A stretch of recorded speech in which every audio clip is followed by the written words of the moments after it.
Francisco Cândido Xavier, Missionários da Luz, terceiro livro da coleção A Vida no Mundo Espiritual, ditado pelo Espírito André Luiz.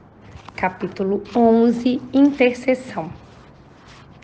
Certa noite, fim da dissertação que Alexandre consagrava aos companheiros terrenos, meu orientador foi procurado por duas senhoras que foram conduzidas em condições especialíssimas àquele curso adiantado de esclarecimentos, porquanto eram criaturas que ainda se encontravam presas aos veículos de carne e que procuravam um instrutor temporariamente desligadas do corpo por influência do sono. A mais velha, evidentemente espírito mais elevado, pelas expressões de luz de que se via rodeada, parecia muito conhecida e estimada de Alexandre, que a recebeu com indisfarçáveis demonstrações de carinho. A outra, porém, envolvida em um círculo escuro, trazia o semblante lacrimoso e angustiado. "Oh, meu amigo!", exclamou a entidade mais simpática, dirigindo-se ao benévolo orientador, depois das primeiras saudações. "Trago-lhe minha prima Esther, que perdeu o esposo em dolorosas circunstâncias." E enquanto a senhora indicada enxugava os olhos em silêncio, acabrunhadíssima, a outra continuava: "Alexandre, conheço a elevação e a urgência de seus serviços. Entretanto, ouso pedir sua ajuda para os nossos pesares terrestres. Se houver absurdo em nossa rogativa, desculpe-nos com o seu coração clarividente e bondoso. Somos mulheres humanas. Perdoe-nos, pois, se batemos à sua porta de benfeitor para atender a problemas tristes." "Etelvina, minha amiga", falou o instrutor com entonação de ternura, "em toda parte a dor sincera é digna de amparo. Se há sofrimentos na carne, existem eles também aqui, onde nos encontramos sem os despojos grosseiros, e em todos os lugares devemos estar prontos à cooperação legítima. Diga, portanto, o que desejam e ponham-se à vontade." Ambas as senhoras demonstraram-se aliviadas e passaram a conversar calmamente. Etelvina, satisfeita, apresentou então a companheira, que começou a relatar seu doloroso romance. Casara-se fazia 12 anos com o segundo noivo que o destino lhe reservara, esclarecendo que o primeiro, ao qual amara muito, suicidara-se em circunstâncias misteriosas. A princípio, preocupara-se intensamente com a atitude de Noé, o primeiro noivo, bem amado de seu coração. Todavia, o devotamento de Raul, o esposo que o céu lhe enviara, conseguira desfazer-lhe as mágoas do passado, edificando-lhe a ventura conjugal com amoroso entendimento. Haviam recebido 3 filhinhos da providência divina e viviam em harmonia completa. Raul, conquanto melancólico, era dedicado e fiel. Quantas vezes desejara ele balsamizar-lhe em vão as chagas recônditas. O companheiro, todavia, nunca se lhe revelava plenamente. Apesar disso, a existência corria-lhe venturosa e calma no santuário da mútua compreensão. Não obstante, porém, viverem para o desempenho das sagradas obrigações domésticas, apareceram inimigos ocultos que lhe haviam subtraído a felicidade. Raul fora assassinado inexplicavelmente. Amigos anônimos recolheram-lhe o cadáver na via pública, trazendo-lhe à casa a terrível surpresa. Tinha ele o coração varado por um tiro de revólver, que, embora encontrado junto do corpo exsangue, não lhe pertencia. Que mistério envolveria o hediondo crime? Diversos populares e policiais acreditavam tratar-se de suicídio, tanto assim que todas as diligências da justiça criminal se encontravam interrompidas. Entretanto, em sua convicção de mulher, admitia o assassínio. Que motivos conduziriam um homem probo e trabalhador ao suicídio sem causa? Por que se mataria Raul quando tudo lhes era favorável relativamente ao futuro? Inegavelmente, seus recursos financeiros não eram extensos, mas sabiam equilibrar com decência a despesa doméstica e a receita comum. Não, não. O companheiro, a seu parecer, teria partido da crosta por imposição de tenebroso crime. Todavia, em sua generosidade feminina, Esther em lágrimas não desejava positivar a culpabilidade de ninguém, não desejava vingar-se e sim acalmar o coração em desalento. Seria possível, por intermédio de Alexandre, sonhar com o companheiro no sentido de obter-lhe as notícias diretas e fazer-lhe sentido o carinhoso interesse do lar? Em vista dos filhos pequenos e de 2 velhos tios que estavam dependentes de seus préstimos, a angustiada viúva encontrava-se em péssimas condições financeiras na viuvez inesperada. Todavia, acrescentava, em pranto, estava disposta a trabalhar e consagrar-se aos filhinhos, recomeçando a vida, mas antes disso desejava algum conforto para o coração. Anelava inteirar-se do ocorrido e conhecer a situação do esposo para conformar-se. E no fim da longa e sentida exposição, rematava lacrimosa, dirigindo-se ao meu orientador. Por piedade, generoso amigo, nada me podeis dizer? Que terá sido feito de Raul? Quem o teria assassinado e por quê? A viúva sofredora parecia alucinada de dor e internava-se por meio das mais descabidas indagações. Alexandre, porém, longe de se desgostar com as perguntas intempestivas, assumir atitude paternal e carinhosamente tomou as mãos da interlocutora, respondendo-lhe: Tenha calma e coragem, minha amiga. Neste momento, não é fácil esclarecê-la. É imperioso se indicar com cuidado a fim de solucionar o problema com critério devido. Volte, pois, ao lar e descanse a mente oprimida. Ansiedades existem que não se curam à força de raciocínios do mundo. É indispensável conhecer o refúgio da oração, confiando-as ao Supremo Pai. Ampare-se à fé sincera, confie na providência e veremos o que é possível fazer no setor da informação e do socorro fraterno.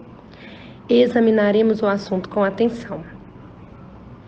Ambas as senhoras teceram ainda alguns comentários dolorosos a respeito do acontecimento e despediram-se mais tarde com palavras de gratidão e conforto. A sós comigo, e sentindo talvez a minha necessidade de preparação e conhecimento, o orientador explicou.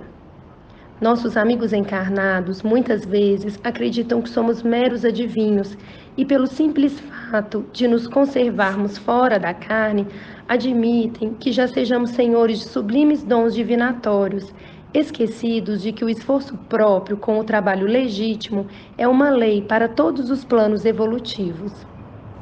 Todavia, sorrindo paternalmente, acrescentou: Entretanto, é forçoso considerar que nós outros, quando na crosta, em face das mesmas circunstâncias, não procederíamos de outra forma. No dia imediato, porque podia eu dispor de mais tempo, convidou-me Alexandre a acompanhá-lo até a residência de Esther. Tomaria o lar da interessada como ponto de partida para as averiguações que desejava levar a efeito. Como? Ponderei. Não seria mais prático invocar diretamente o esposo desencarnado por meio de nossos poderes mentais? Raul poderia, desse modo, ser ouvido sem dificuldade, observando-se posteriormente o que se poderia fazer em favor da viúva. O instrutor, todavia, sem desprezar minha ideia, considerou: sem dúvida, esse é o método mais fácil e, em muitos casos, devemos mobilizar semelhantes recursos. Entretanto, André, o serviço intercessório, para ser completo, exige alguma coisa de nós mesmos. Concedendo à nossa irmã Esther algo de nosso tempo e de nossas possibilidades, seremos credores de mais justos conhecimentos, respeito à situação geral, enriquecendo simultaneamente os nossos valores de cooperação. Quem dá o bem é o primeiro beneficiado. Quem acende uma luz é o que se ilumina em primeiro lugar. Como quem não desejava dilatar a conversação, Alexandre silenciou, pondo-nos ambos a caminho, compreendendo eu, mais uma vez, que, como na terra, o serviço de colaboração fraternal no plano dos espíritos reclama esforço, tolerância e diligência. Francisco Cândido Xavier, Missionários da Luz, terceiro livro da coleção A Vida no Mundo Espiritual, ditado pelo Espírito André Luiz. Capítulo 11, parte 2, Intercessão. A casa da pobre viúva localizava-se em rua modesta e, embora relativamente confortável, parecia habitada por muitas entidades de condição inferior, o que observei sem dificuldade pelo movimento de entradas e saídas, antes mesmo de nossa penetração no ambiente doméstico. Entramos sem que os desencarnados infelizes nos identificassem a presença, em virtude do baixo padrão vibratório que lhes caracterizava as percepções. O quadro, porém, era doloroso de ver-se. A família, constituída da viúva, 3 filhos e um casal de velhos, permanecia à mesa de refeições no almoço muito simples. Entretanto, um fato até então inédito para mim feriu-me a observação. 6 entidades envolvidas em círculos escuros acompanhavam-nos ao repasto, como se estivessem tomando alimentos por absorção. Oh, meu Deus! Exclamei aturdido, dirigindo-me ao instrutor. Será crível? Desencarnados à mesa? Alexandre replicou tranquilo. Meu amigo, os quadros de viciação mental, ignorância e sofrimento nos lares sem equilíbrio religioso são muito grandes. Onde não existe organização espiritual, não há defesas da paz de espírito. Isso é intuitivo para todos os que estimem o reto pensamento. Após ligeira pausa em que fixava compadecido a paisagem interior, prosseguiu. Os que desencarnam em condições de excessivo apego aos que deixaram na crosta, neles encontrando as mesmas algemas, quase sempre se mantêm ligados à casa, às situações domésticas e aos fluidos vitais da família. Alimentam-se com a parentela e dormem nos mesmos aposentos onde se desligaram do corpo físico. Mas chegam a se alimentar de fato utilizando os mesmos acepipes de outro tempo? Indaguei espantado ao ver a satisfação das entidades congregadas ali, absorvendo gostosamente as emanações dos pratos fumegantes. Alexandre sorriu e acrescentou. Tanta admiração somente por vê-los tomando alimentos pelas narinas? E nós outros? Desconhece você, porventura, que o próprio homem encarnado recebe mais de 70% da alimentação comum por meio de princípios atmosféricos captados pelos condutos respiratórios? Você não ignora também que as substâncias cozidas ao fogo sofrem profunda desintegração? Ora, os nossos irmãos, viciados nas sensações fisiológicas, encontram nos elementos desintegrados o mesmo sabor que experimentavam quando em uso do envoltório carnal. No entanto, ponderei, parece desagradável tomar refeições obrigando-nos à companhia inevitável de desconhecidos, e mormente desconhecidos da espécie que temos sob os olhos. Você, porém, não pode esquecer, aduziu o orientador, que não se trata de gente anônima. Estamos vendo familiares diversos, que os próprios encarnados retêm com as suas pesadas vibrações de apego doentio. Alexandre pensou um momento e continuou. Admitamos, contudo, a sua hipótese. Ainda que a mesa doméstica estivesse rodeada de entidades indignas, estranhas aos laços consanguíneos, resta certeza de que as almas se reúnem obedecendo às tendências que lhes são características e à circunstância de que cada espírito tem as companhias que prefere. E desejoso de fornecer bases sólidas ao meu aprendizado, considerou. A mesa familiar é sempre um receptáculo de influenciações de natureza invisível. Valendo-se dela, medite o homem no bem, e os trabalhadores espirituais, nas vizinhanças do pensador, virão partilhar-se o serviço no campo abençoado dos bons pensamentos. Conserve-se a família em plano superior, rendendo culto às experiências elevadas da vida e os orientadores da iluminação espiritual aproximar-se-ão, lançando no terreno da palestra construtiva as sementes das ideias novas, que então se movimentam com a beleza sublime da espontaneidade. Entretanto, pelos mesmos dispositivos da lei de afinidade, a maledicência atrairá os caluniadores invisíveis e a ironia buscará, sem dúvida, as entidades galhofeiras e sarcásticas que inspirarão o anedotário menos digno, deixando margem vastíssima à leviandade e à perturbação. Indicando o grupo à mesa, Alexandre acentuou: aqui, os tristes inveterados atraem os familiares desencarnados de análoga condição. É o vampirismo recíproco. Ouça você o que falo. Agucei meus ouvidos e, com efeito, observei que a conversação era das mais lastimáveis.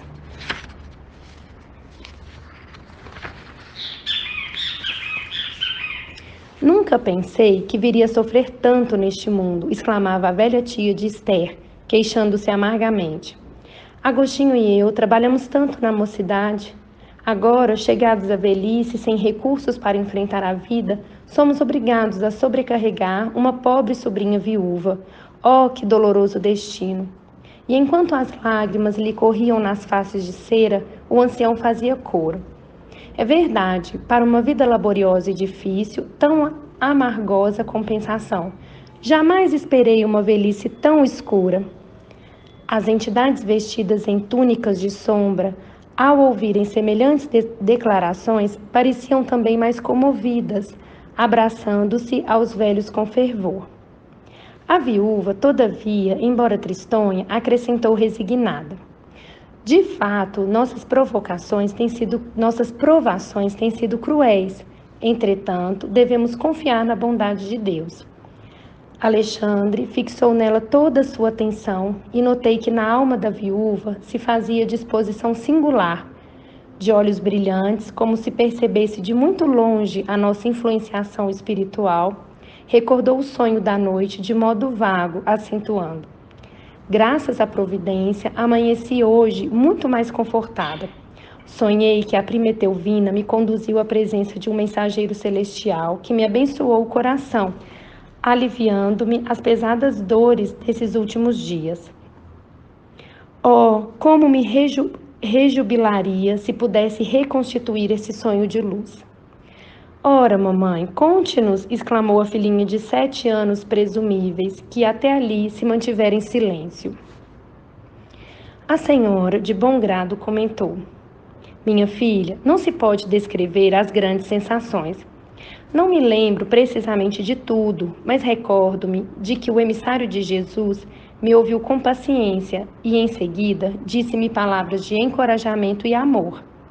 Longe de me repreender, acolheu-me bondoso e, revelando divina tolerância, escutou minhas queixas até o fim, qual médico abnegado.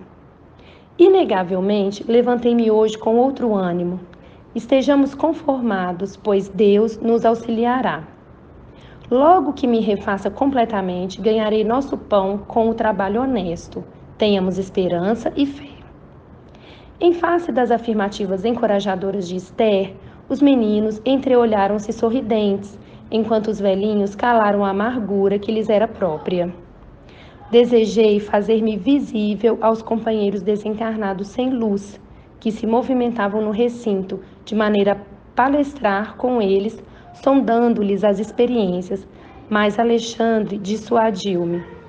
Seria perder tempo, disse, e se você deseja beneficiá-los, venha até aqui em outra oportunidade, porque as cristalizações mentais de muitos anos não se desfazem com esclarecimentos verbais de um dia. No momento, nosso objetivo é diverso. Precisamos obter informações sobre Raul. Além disso, se nos valêssemos da hora, a fim de ouvir nossos irmãos desencarnados presentes, verificaríamos de pronto que eles poderiam apenas relacionar dolorosas lamentações sem proveito construtivo. E revelando o reduzido interesse pela conversação dos encarnados, em vista do objetivo essencial do momento, considerou: procuremos algum de nossos irmãos visitadores. Temos necessidade de informes iniciais para dar uma feição imediata ao nosso trabalho intercessório. Por que Alexandre demandasse outros aposentos, deixei igualmente a modesta sala de refeições, embora desejasse continuar observando. O instrutor, porém, não tinha muito tempo para gastar. Depois de rápidos minutos, fomos defrontados por uma entidade de aspecto humilde, mas muito digno, a quem Alexandre se dirigiu afavelmente.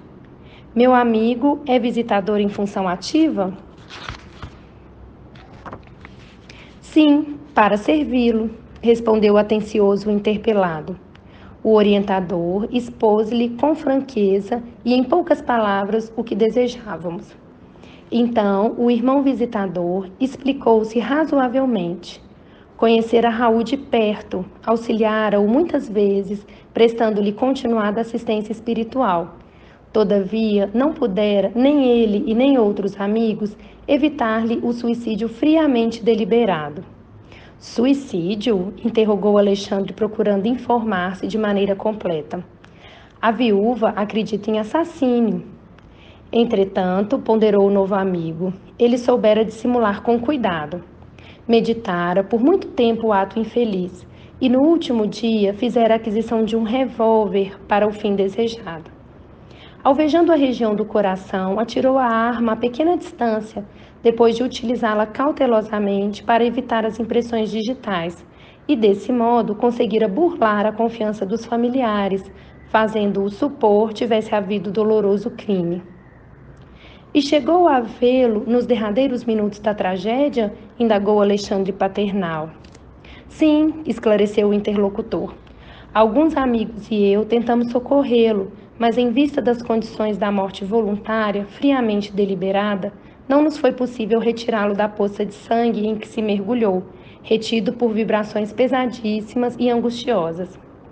Permanecíamos em serviço com o fim de ampará-lo, quando se aproximou um bando de algumas dezenas que abusou do infeliz e deslocou-o facilmente em virtude da harmonia de forças perversas. Como pode compreender, não nos foi possível arrebatá-lo das mãos dos salteadores da sombra que o carregaram por aí. O instrutor parecia satisfeito com as elucidações, e quando vi que se dispunha a terminar a palestra, ousei perguntar: mas e a causa do suicídio? Não será interessante ouvir o visitador? Não, explicou Alexandre tranquilamente. Indagaremos do próprio interessado. Francisco Cândido Xavier. Missionários da Luz, terceiro livro da coleção A Vida no Mundo Espiritual, ditado pelo Espírito André Luiz.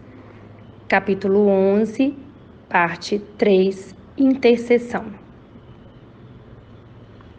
Despedimo-nos. Determinada indagação, todavia, atormentava-me o cérebro. Não a contive por muitos instantes, dirigindo-me ao generoso orientador. Um bando? Mas o que significa? Interroguei. Alexandre, que me parecia agora mais preocupado, esclareceu. O bando a que se refere o informante é a multidão de entidades delinquentes dedicadas à prática do mal.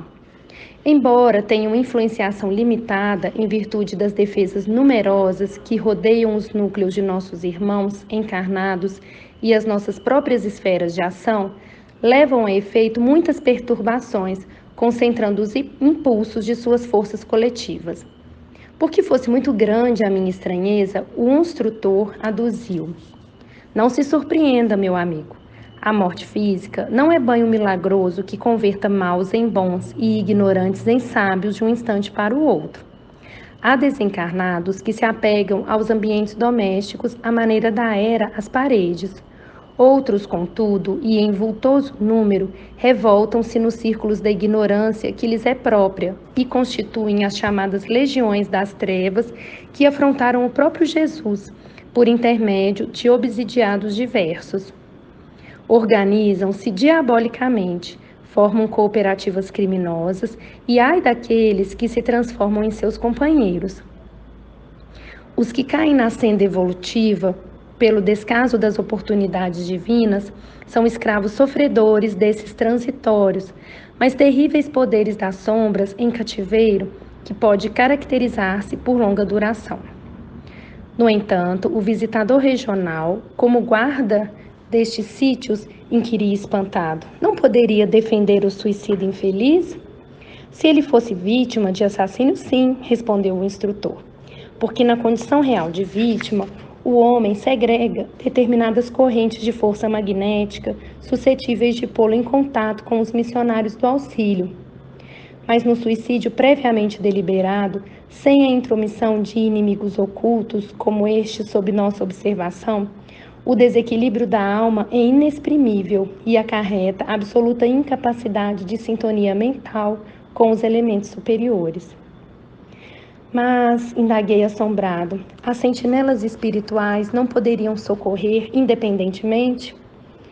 Esboçou Alexandre um gesto de tolerância fraterna e acentuou: sendo a liberdade interior apanágio de todos os filhos da criação, não seria possível organizar precipitados serviços de socorro para todos os que caem nos precipícios dos sofrimentos por ação propositada, com plena consciência de suas atitudes.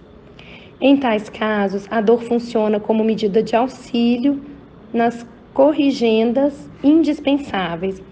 Mas, e os maus que parecem felizes na própria maldade? Perguntará você naturalmente. Esses são aqueles sofredores perversos e endurecidos de todos os tempos, que apesar de reconhecerem a decadência espiritual de si mesmos, criam perigosa crosta de insensibilidade em torno do coração. Desesperados e desiludidos, abrigando venenosa revolta, atiram-se à onda torva do crime, até que um novo raio de luz lhes desabroche no céu da consciência. O assunto oferecia ensejo a valiosos esclarecimentos, mas Alexandre esboçou um gesto de quem não podia gastar muito tempo com palavras e, depois de ligeiro intervalo, acrescentou: André, mantenha-se em oração, ajudando-me por alguns momentos. Agora que tenho informações positivas do visitador, preciso mobilizar minhas possibilidades de visão, sindicando quanto ao paradeiro do irmão infeliz. Não obstante conservar-me em prece, observei que o orientador entrava em profundo silêncio. Daí a alguns minutos, Alexandre tomou a palavra e exclamou como quem estivesse voltando de surpreendente excursão: podemos seguir adiante. O pobre irmão, semi-inconsciente, permanece imantado a um grupo perigoso de vampiros em lugarejo próximo. O instrutor pôs-se a caminho, seguindo-o passo a passo em silêncio, apesar de minha intensa curiosidade.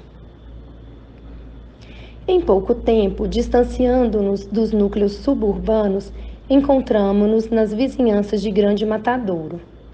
Minha surpresa não tinha limites, porque observei a atitude de vigilância assumida pelo meu orientador, que penetrou firmemente a larga porta de entrada.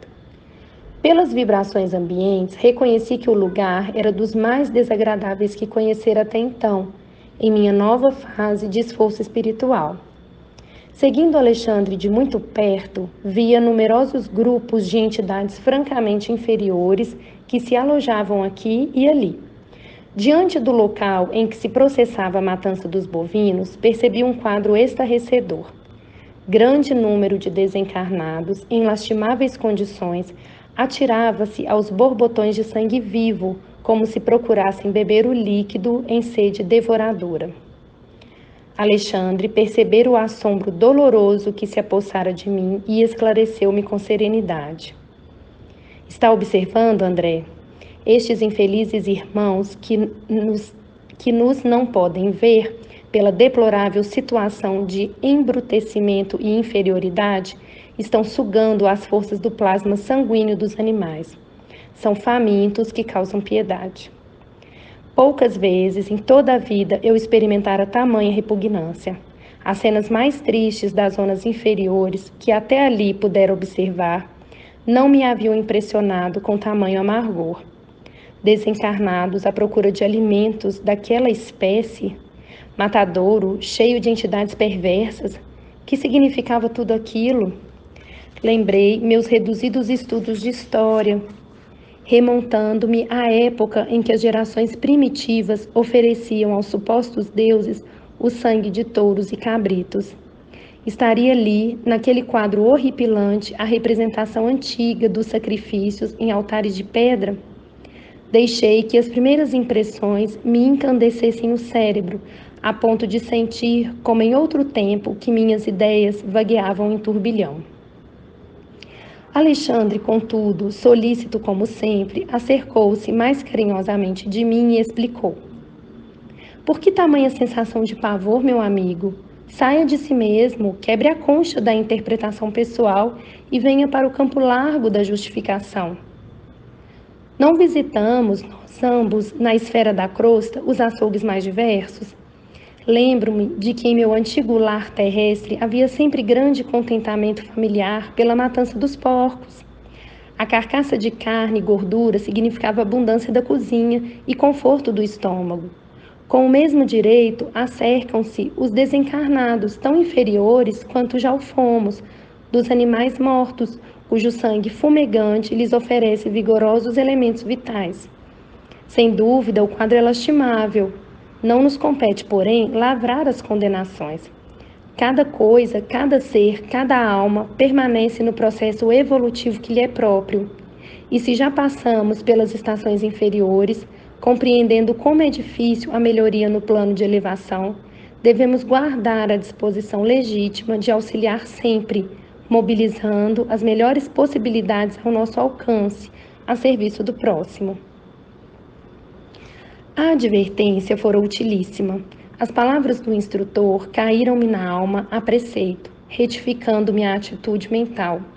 Encarei sereno o quadro sob meus olhos e, notando-me que reequilibrara, Alexandre mostrou-me uma entidade de aspecto lamentável, semelhante a um autômato, a vaguear em torno dos demais. Depois de fixar-lhe os olhos quase sem expressão, reparei que a sua vestimenta permanecia ensanguentada. É o suicida que procuramos, exclamou o instrutor claramente. Que? Perguntei espantado. Por que precisariam dele os vampiros? Semelhantes infelizes, elucidou Alexandre, abusam de recém-desencarnados sem qualquer defesa, como este pobre Raul, nos primeiros dias que se sucedem à morte física, subtraindo-lhe as forças vitais, depois de lhe explorarem o corpo grosseiro. Estava atônito, lembrando as antigas informações religiosas sobre as tentações diabólicas, mas o orientador, firme na missão sagrada de auxílio, obtemperou. André, não se impressione em sentido negativo. Todo homem, encarnado ou desencarnado, que se desvie da estrada reta do bem, pode vir a ser perigoso gênio do mal. Não temos tempo a perder. Vamos agir socorrendo o desventurado. Seguindo o prestimoso mentor, aproximei-me também do infeliz. Alexandre alçou a destra sobre a fronte de Raul, envolveu-o em vigoroso influxo magnético. Dentro de poucos instantes, Raul permanecia cercado de luz, que foi vista imediatamente pelos seres da sombra, observando eu que a maioria se afastou, lançando gritos de horror. Vendo a claridade que rodeara a vítima, estavam lívidos, espantados. Um dos algozes mais corajosos replicou em voz alta: Deixemos esse homem entregue à sua sorte. Os espíritos poderosos estão interessados nele. Larguemo-lo. Enquanto se retiravam os verdugos apressadamente, como se temessem algo que eu não podia compreender ainda, em face da aproximação bendita daquela luz que vinha de mais alto, perdia-me em dolorosas interrogações íntimas. O quadro era típico das velhas lendas de demônios abandonando as almas prisioneiras de seus propósitos infernais. As palavras espíritos poderosos haviam sido pronunciadas com indisfarçável ironia. Pela claridade que envolvera o suicida, sabiam eles que estávamos presentes, e, embora fugissem medrosos, alvejavam-nos com zombarias. Aos poucos, o matadouro de grandes proporções estava deserto de vampiros vorazes. Alexandre, dando por fim da operação magnética, tomou a mão do amigo sofredor, que parecia imbecilizado pela influenciação maligna, e, conduzindo-o para fora, a caminho do campo, falou-me bondoso. Não guarde no coração as palavras irônicas que ouvimos. Estes irmãos desventurados merecem a nossa maior compaixão. Vamos ao que nos possa interessar. Recomendou-me amparar o novo amigo, que parecia inconsciente de nossa colaboração. E depois de alguns minutos de marcha, estacionávamos sob árvore frondosa, depondo o irmão enfraquecido e cambaleante sob a relva fresca. Impressionado com o seu olhar inexpressivo, solicitei os esclarecimentos do orientador, cuja palavra amiga não se fez esperar. O pobrezinho permanece temporariamente desmemoriado. O estado dele, depois de tão prolongada sucção de energias vitais, é de lamentável inconsciência. Em face da minha estranheza, Alexandre acrescentou: Que deseja você? Esperaria por aqui o processo de menor esforço? O magnetismo do mal está igualmente cheio de poder, mormente para aqueles que caem voluntariamente sob os seus tentáculos. Em seguida, inclinou-se paternalmente sobre o desventurado suicida e indagou. Francisco Cândido Xavier, Missionários da Luz. Terceiro livro da coleção A Vida no Mundo Espiritual, ditado pelo Espírito André Luiz. Capítulo 11, parte 4, Intercessão. Irmão Raul, como passa? Murmurou o infeliz, como se estivesse mergulhado em profundo sono. Não sei, nada sei. Lembra-se da esposa? Não, respondeu o suicida de modo vago. O instrutor levantou-se e disse-me: A inconsciência dele é total, precisamos despertá-lo. Em seguida, determinou que eu permaneceria ali, em vigilância, enquanto buscaria recursos necessários. Não poderemos acordá-lo por nós mesmos? Interroguei admirado. O orientador sorriu e considerou. Bem se reconhece que você não é veterano em serviços intercessórios. Esquece-se de que vamos despertá-lo não só para a consciência própria, senão também para a dor. Romperemos a crosta de magnetismo inferior que o envolve e Raul regressará ao conhecimento da situação que lhe é própria. Entretanto, sentirá o martírio do peito varado pelo projétil. Rugirá de angústia ao contato da sobrevivência dolorosa, criada, aliás, por ele mesmo. Ora, em tais casos, as primeiras impressões são francamente terríveis e escoam-se algumas horas antes de seguro alívio. E como outras obrigações esperam por nós, será conveniente entregá-lo aos cuidados de outros amigos. As observações calaram-me profundamente. Decorridos 20 minutos, aproximadamente, Alexandre voltou, acompanhado de 2 irmãos que se prontificaram a conduzir o infeliz. E daí a algum tempo encontrávamo-nos em uma casa espiritual de socorro urgente, localizada na própria esfera da crosta. Via-se que a organização atendia a trabalhos de emergência, porquanto o material de assistência era francamente rudimentar. Adivinhando-me o pensamento, Alexandre explicou. No círculo de vibrações antagônicas dos ambientes da crosta, não se pode localizar uma instituição completa de auxílio. O trabalho de socorro, desse modo, há de sofrer incontestável deficiência. Esta casa, porém, é um hospital volante que conta com a abnegação de muitos companheiros. Deposto Raul num leito-alvo, o devotado instrutor começou a aplicar-lhe passes magnéticos sobre a região cerebral. Não se passou muito tempo e o infeliz lançou um grito estertoroso e vibrante, dilacerando meu coração. Eu morro, gritava Raul em suprema aflição, tentando agora escalar as paredes. Acudam-me por caridade! E, comprimindo o peito com as mãos, exclamava em tom lancinante. Meu coração está partido, ajudem-me, não quero morrer. Enfermeiros solícitos amparavam-no com atenção, mas o paciente parecia tomado de horror. Olhos esgazeados em máscara de sofrimento indefinível continuavam gritando estentoricamente, como se houvesse acordado de pesadelo angustioso. Esther, Esther, chamou o infeliz, recordando a esposa devotada. Vem em meu auxílio, pelo amor de Deus, socorra-me, meus filhos, meus filhos. Alexandre acercou-se dele paternalmente e obtemperou. Raul, tenha paciência e fé no divino poder. Procure enfrentar corajosamente a situação difícil que você mesmo criou.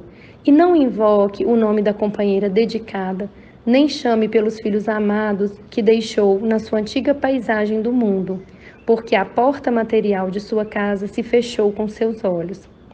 Se você tivesse cultivado o amor cristão, prezando as oportunidades que o Senhor lhe confiou, fácil seria, em um momento destes, regressar ao ninho afetuoso para rever os entes amados, ainda que eles não conseguissem identificar a sua presença. Mas, agora, meu amigo, é muito tarde. É necessário aguardar outro ensejo de trabalho e purificação, porque a sua oportunidade, com o nome terrestre de Raul, está finda. Imenso pavor a estampar-se-lhe no semblante, o interpelado revidou. Estarei morto, porventura? Não sinto o coração varado de dor. Não tenho as vestes ensanguentadas. Será isso morrer? Absurdo! Muito sereno, o bondoso instrutor voltou a falar. Não empunhou sua arma contra o próprio peito? Não localizou o coração para exterminar a própria vida?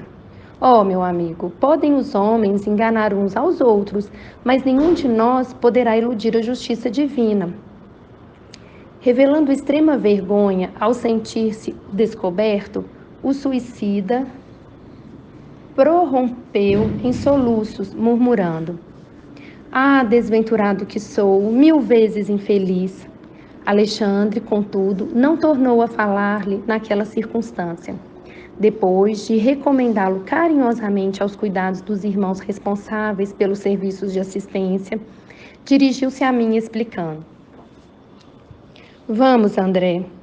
Nosso novo amigo está em crise, cuja culminância não cederá antes de 70 horas aproximadamente. Voltaremos mais tarde a vê-lo.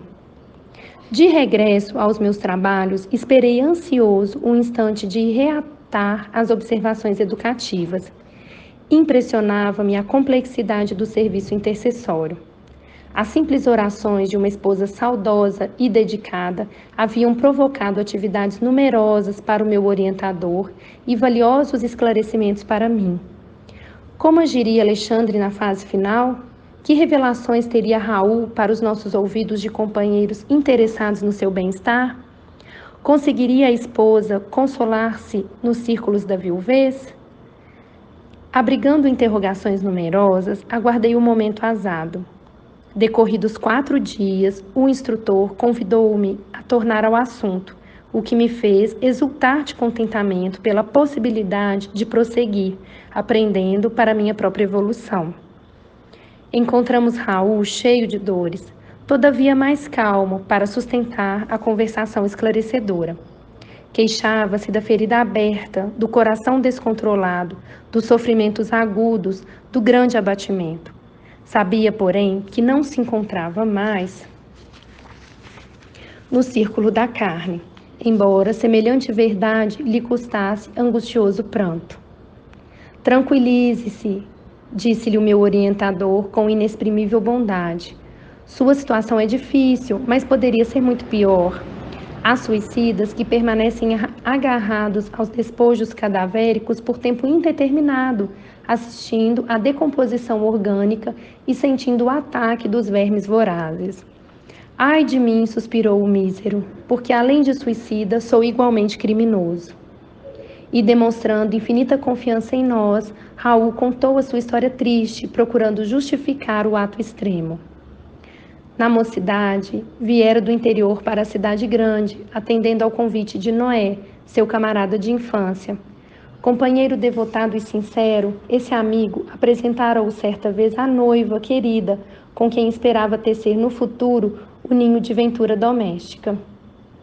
Aí, desde o dia, porém, que vira Esther pela primeira vez, nunca mais pôde esquecê-la. Personificava a jovem o que ele, Raul, reputava com seu mais alto ideal para o matrimônio feliz. Em sua presença, sentia-se o mais ditoso dos homens. Seu olhar alimentava-lhe o coração. Suas ideias constituíam a continuidade dos seus próprios pensamentos. Como, porém, fazer-lhe sentir o afeto imenso? Noé, o bom companheiro do passado, tornara-se-lhe o empecilho que precisava remover. Esther seria incapaz de traição ao compromisso assumido. Noé mostrava-se infinitamente bondoso e estimável para provocar um rompimento. Foi então que lhe nasceu no cérebro a tenebrosa ideia de um crime. Eliminaria o rival. Não cederia sua felicidade a ninguém. O colega deveria morrer. Como, porém, efetuar o plano sem complicações com a justiça? Enceguecido pela paixão violenta, passou a estudar minuciosamente a realização de seus criminosos propósitos. E encontrou uma fórmula sutil para a eliminação do companheiro dedicado e fiel. Ele, Raul, passou a usar conhecido e terrível veneno em pequeninas doses, aumentando-as vagarosamente até habituar o organismo com quantidades que para outrem seriam fulminantes. Atingido o padrão de resistência, convidou o companheiro para um jantar e propinou-lhe o veneno odioso em vinho agradável, que ele próprio bebeu sem perigo algum. Noé, porém, desaparecera em poucas horas, passando por suicida a apreciação geral. Guardou ele para sempre o segredo terrível e, depois de cortejar gentilmente a noiva chorosa, conseguiu impor-lhe simpatia que culminou em casamento. Atingira a realização do que mais desejava. Esther pertencia-lhe na qualidade de mulher. Vieram os filhinhos enfeitar-lhe o viver. Mas a sua consciência fora ferida sem remissão. Nas mais íntimas cenas do lar, via Noé por meio da tela mental, exprobando-lhe o procedimento. Os beijos da esposa e as carícias dos filhos não conseguiam afastar a visão implacável. Em vez de decrescerem, seus remorsos aumentavam sempre. No trabalho, na leitura, na mesa de refeições, na alcova conjugal, permanecia a vítima a contemplá-lo em silêncio. A certa altura do destino, quis entregar-se à justiça do mundo, confessando o crime hediondo. Entretanto, não se sentia com o direito de perturbar o coração da companheira, nem deveria encher de lodo o futuro dos filhinhos. A sociedade respeitava-o, acatando-lhe o ambiente doméstico. Companheiros distintos de trabalho prezavam-lhe a companhia.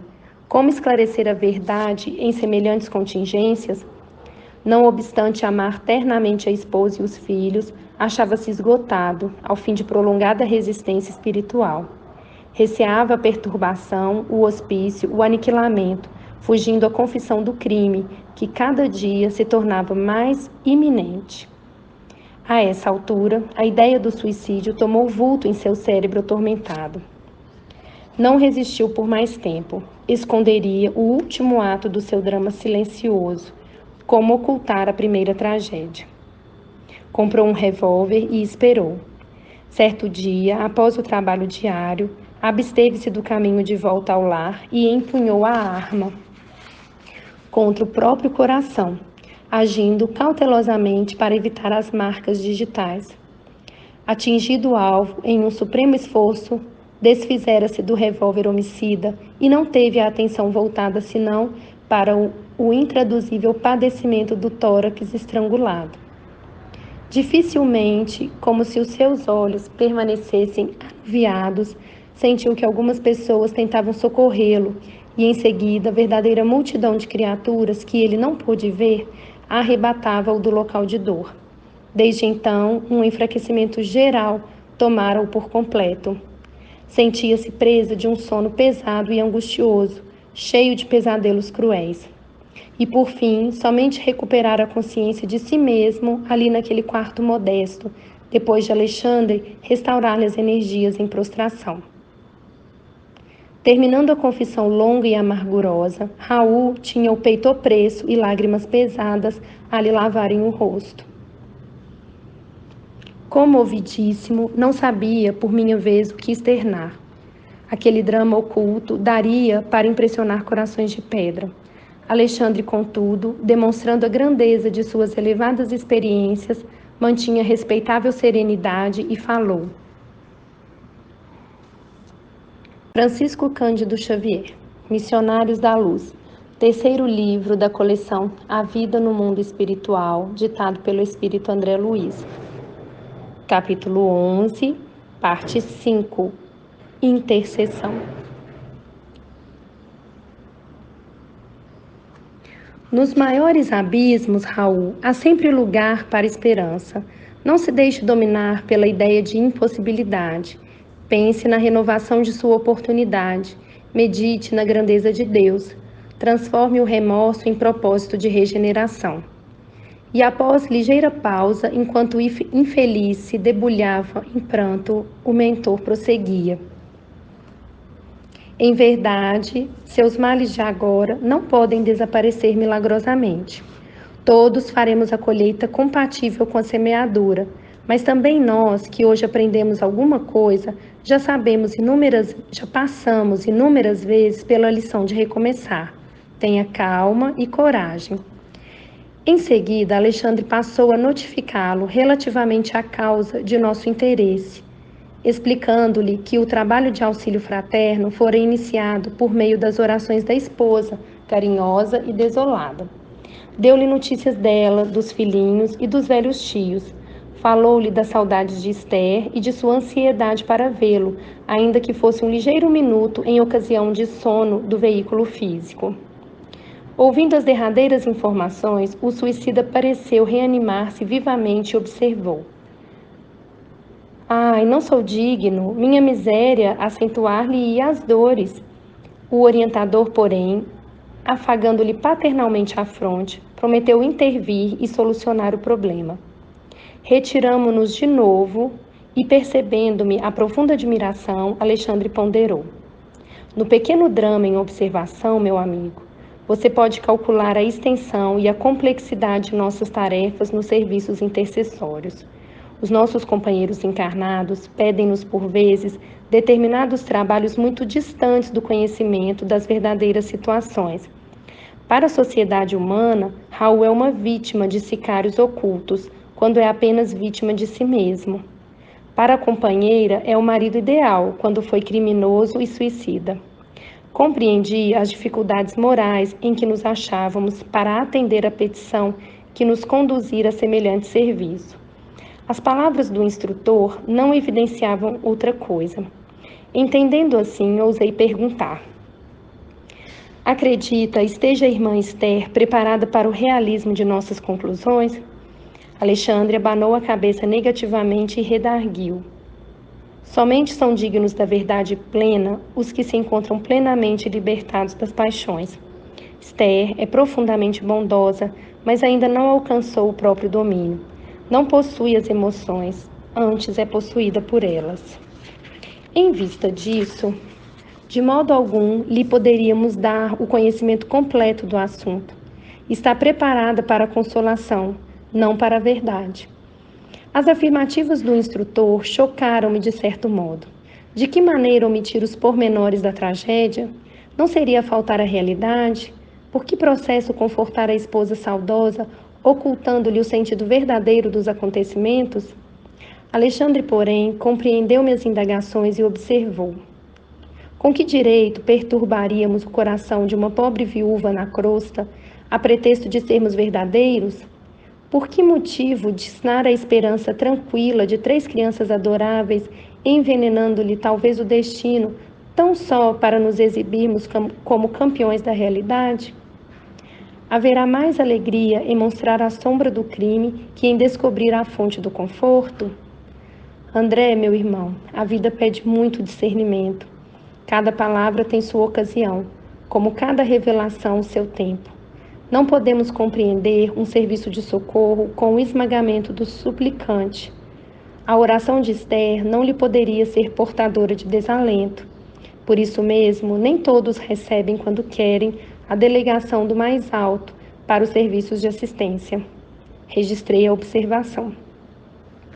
Nesse dia, Alexandre dirigiu-se em minha companhia às autoridades do auxílio, pedindo a colaboração de uma das irmãs que funcionavam nas turmas de socorro para concurso mais eficiente ao coração de Esther. Foi destacada Romualda, criatura dedicada e bondosa, que desceu para a crosta junto de nós, recebendo atenciosamente as recomendações do prestimoso amigo. Alexandre não se alongou em muitas instruções. Romualda deveria preparar a viúva espiritualmente para visitar na noite próxima o esposo desencarnado e, em seguida, demorar-se junto dela 2 semanas, colaborando no reerguimento de suas energias psíquicas e cooperando para que se lhe reorganizasse a vida econômica por meio de colocação honesta e digna. Era de ver-se o carinho que o delicado instrutor dedicou a todas as providências em curso. Quase no momento aprazado para o reencontro dos cônjuges, comparecemos ao Hospital Volante de Socorro Espiritual, onde o instrutor cuidou pessoalmente de todas as medidas. Recomendou a Raul o melhor ânimo, insistindo para que não pronunciasse a menor expressão de queixa e para que se abstivesse de qualquer gesto que pudesse traduzir impaciência ou aflição. Em seguida, mandou velar a chaga aberta e sanguinolenta, muito visível na região dilacerada do organismo perispiritual, para que a esposa não recebesse qualquer impressão de sofrimento. O próprio Raul, admirado pela lição de boas maneiras, atendia satisfeito e reanimado a todas as instruções. Daí a minutos, Romualda entrou em companhia de Esther, cujo olhar deixava entrever angústia e expectação. Alexandre tomou-a pelo braço e mostrou-lhe o companheiro estendido no leito-alvo. Raul, Raul, gritou a viúva desolada, provisoriamente liberta do corpo carnal, dilacerando meu coração pelo doloroso tom de voz. A comoção dela era extrema. Quis prosseguir e não pôde. Dobraram-se-lhe os joelhos e encontrou-se genuflexa junto ao leito do esposo, soluçando.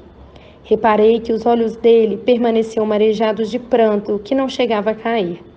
Alexandre fixava-o com firmeza, dando-lhe a entender a necessidade de coragem para o angustioso testemunho. Como a criança interessada em conhecer as recomendações paternas, o suicida acompanhava os menores gestos do nosso generoso orientador. E porque Alexandre lhe fizera ligeiro sinal, Raul tomou a destra da companheira em lágrimas e falou: Não chores mais, Esther. Tem confiança em Deus. Vela pelos nossos filhinhos e ajuda-me com a tua fé. Vou indo muito bem. Não há razão para que nos lamentemos. Querida, a morte não é o fim. Aceita a vontade do Pai como estou procurando aceitar. Nossa separação é temporária. Nunca te esquecerei. Estarás em meu coração onde estiver. Também estou saudoso de tua companhia, de tua dedicação. Mas o Altíssimo nos ensinará a transformar saudades em esperança. As palavras do suicida, bem como a doce inflexão de sua voz, surpreendiam-me à observação. Raul demonstrava um potencial de delicadeza e finura psicológica que até aí não revelara a meus olhos. Foi então que, aguçando a percepção visual, notei que fios tenuíssimos de luz ligavam a fronte de Alexandre ao cérebro dele, e compreendi que o instrutor lhe ministrava vigoroso influxo magnético, amparando-o na difícil situação. Ouvindo-lhe as expressões consoladoras, a viúva pareceu reanimar-se, exclamando lacrimosa: Oh, Raul, eu sei que agora estamos separados pelos abismos da sepultura. Sei que devo esperar a decisão suprema para unir-me contigo para sempre. Ouve, auxilia-me na terra, na viuvez inesperada e dolorosa. Levanta-te e vem para a nossa casa, dar-me esperança ao espírito abatido. Defende-nos ainda contra os maus. Não me deixe sozinha com os nossos filhinhos que tanto precisam de ti. Pede a Deus essa graça e vem ajudar-nos até o fim. Embora continuasse estirado no leito, o interpelado afagou-lhe carinhosamente os cabelos e respondeu: Tem coragem e fé. Lembra-te, Esther, de que existem padecimentos maiores que os nossos e conforma-te. Vou fortalecer-me e trabalharei ainda por nós. Assim como me esperas a assistência, esperar-te-ei a confiança. O Senhor não nos confia problemas dos quais não sejamos dignos. Volta para nossa casa e alegra-te. Não tenhas medo da necessidade. Nunca nos faltará a bênção do pão. Procura a alegria do trabalho honesto e semeia o bem através de todas as oportunidades que o mundo te ofereça. A prática do bem dá saúde ao corpo e alegria ao espírito. E Deus, que é bom e justo, abençoará nossos filhinhos para que eles sejam felizes ao teu lado. Não te demores mais, volte confiante, guarde a certeza de que eu estou vivo e de que a morte do corpo é somente a necessária transformação. Compreendendo que a oportunidade do reencontro estava a esgotar-se, revelou à ansiosa esposa extrema curiosidade e aflição, fitando o companheiro através das lágrimas e perguntou: Raul, antes que me vá, dize-me francamente, que aconteceu? Quem te roubou a vida? Notei que o interpelado mostrou no olhar terrível angústia ante a indagação inesperada. Quis talvez confessar a verdade, fazer luz em torno de suas experiências extintas, mas o socorro magnético de Alexandre não se fez esperar. Jato de intensa luminosidade partiu da mão do orientador, que a essa altura da conversação mantinha sobre a fronte do suicida a destra protetora. Transformou-se-lhe a expressão fisionômica, restabelecendo-se-lhe a serenidade e a coragem. Novamente calmo, Raul falou à companheira. Esther, os processos da justiça divina não se encontram ao dispor de nossa apreciação. Guarda contigo a certeza de que estamos sendo instruídos todos os dias e em todos os acontecimentos. Aprende a procurar, antes de tudo, a vontade de Deus. A pobre viúva desejou prolongar a palestra. Adivinhava-se-lhe pelos olhos aflitos o intenso propósito de continuar bebendo as sublimes consolações do momento. Mas Alexandre tomou-lhe o braço e recomendou-lhe a necessidade de despedir-se. A esposa chorosa não relutou. Concentrando toda sua capacidade afetiva nas palavras, disse adeus ao suicida e beijou-lhe as mãos com infinito carinho.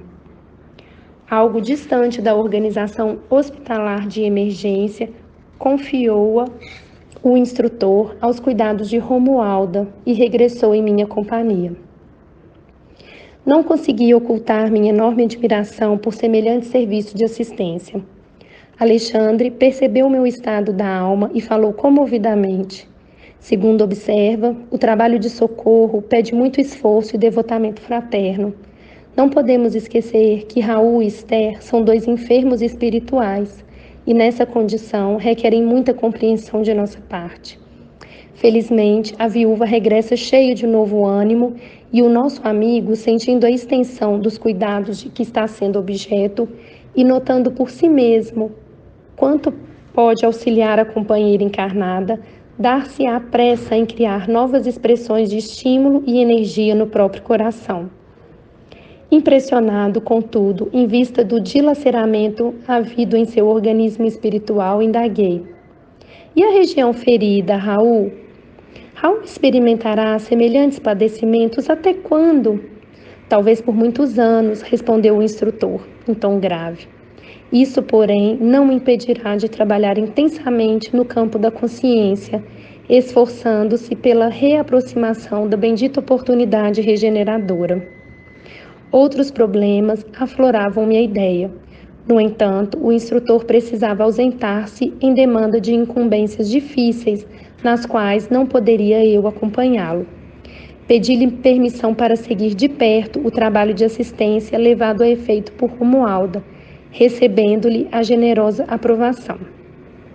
Desejava saber até que ponto se confortara a viúva ativa e observar-lhe o proveito daquele reencontro que traduzia elevada concessão. No dia seguinte, voltei ao lar modesto, justamente por ocasião do almoço familiar. Romualda andava aflita. O ambiente interno adquiria novo aspecto. As entidades viciadas não haviam desaparecido totalmente, mas o seu número fora consideravelmente reduzido.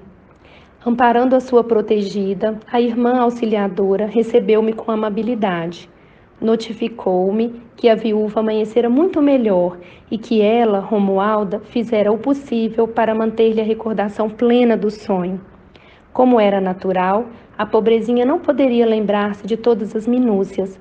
Entretanto, fixara as impressões culminantes, suscetíveis de acordar-lhe a divina esperança e restaurar-lhe o bom ânimo. Recomendou-me verificar por mim mesmo o efeito maravilhoso da providência. De fato, o semblante da viúva ganhara nova expressão. De olhos límpidos e brilhantes, narrava aos tios e aos filhinhos o sublime sonho da noite. Todos a escutavam sob forte interesse, mormente as crianças, que pareciam participar de seu júbilo interior. Esther terminara a narrativa emocionada. Observei então que a velha tia esboçava um gesto de incredulidade, perguntando-lhe: "E você acredita ter visitado Raul no outro mundo?" "Como não?" redarguiu a viúva sem pestanejar. "Tenho ainda a impressão de suas mãos sobre as minhas e sei que Deus me concedeu semelhante graça para que eu readquira minhas forças para o trabalho. Despertei hoje profundamente reanimada e feliz. Enfrentarei o caminho com novas esperanças. Esforçar-me-ei e vencerei." "Oh, mãe, como nos consolam as suas palavras", murmurou um dos pequenos de olhos muito vivos. "Como desejaria estar com a senhora para ouvir o papai nesse sonho maravilhoso." Nesse instante, o velhinho que se alimentava em silêncio ponderou na qualidade de excelente representante da descrença humana.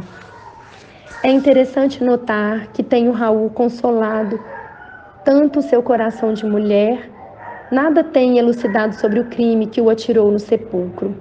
Esther, que sentiu a ironia da observação, influenciada pela benfeitora que ali se mantinha, respondeu prontamente: "Muitas vezes, meu tio, não sabemos ser gratos às bênçãos divinas. Recordo-me dessa verdade ao lhe ouvir semelhante raciocínio. Envergonho-me quando me lembro de haver feito interrogações desta natureza ao pobre Raul, abatido e pálido no leito. Basta-me a felicidade de tê-lo visto e ouvido em um mundo que eu não posso compreender agora. Tenho a certeza de que o visitei em algum lugar. Que nos interessa descobrir criminosos quando não podemos levantar-lhe o corpo físico? Em nossa preocupação de punir culpados, sem dar conta de nossas próprias culpas, iremos ao absurdo de desejar ser mais justos que o próprio Deus?" Calou-se o tio pensativo e observei que as crianças sentiam imensa alegria pela resposta maternal. O coração de Esther penetrara a zona lúcida e sublime da fé viva, absorvendo paz, alegria e esperança a caminho de uma vida nova. Ao me despedir, felicitei Romualda pelo seu nobre trabalho. A generosa servidora pôs-me a par de seu projeto de serviço. Permaneceria mais estreitamente ao lado da viúva, insuflando-lhe coragem e bom ânimo, e na semana próxima contava com a possibilidade de cooperar no sentido de organizar-lhe serviço bem remunerado. Admirei-me ouvindo o programa, principalmente no que tocava ao auxílio material. Entretanto, Romualda aduziu muito calma: "Quando os companheiros terrestres se fazem merecedores, podemos colaborar em benefício deles com todos os recursos ao nosso alcance, desde que a nossa cooperação não lhes tolha a liberdade de consciência." Roguei-lhe então o obséquio de admitir-me o concurso no dia aprazado para os serviços finais. Romualda aqueceu bondosamente e, passada uma semana, fui por ela avisado quanto à medida de conclusão dos trabalhos de assistência. Voltei ao lar da viúva em companhia da digna servidora espiritual que me recomendou: "Faça o favor de assistir nossa amiga enquanto vou buscar a pessoa indicada para auxiliá-la. Já movimentei todas as providências cabíveis na situação e não temos tempo a perder." Mantive-me ali em profunda curiosidade e, decorridas 3 horas aproximadamente, alguém bateu à porta, chamando minha atenção. Seguida de Romualda, uma dama distinta via ao encontro de Esther, oferecendo-lhe trabalho honesto em sua oficina de costura. A viúva chorava de emoção e de alegria, e enquanto combinavam determinadas medidas de serviço, em um quadro confortador de júbilo geral, a irmã auxiliadora falou-me contente: agora, irmão André, podemos voltar tranquilamente. O serviço que nos foi confiado está concluído, graças ao Senhor.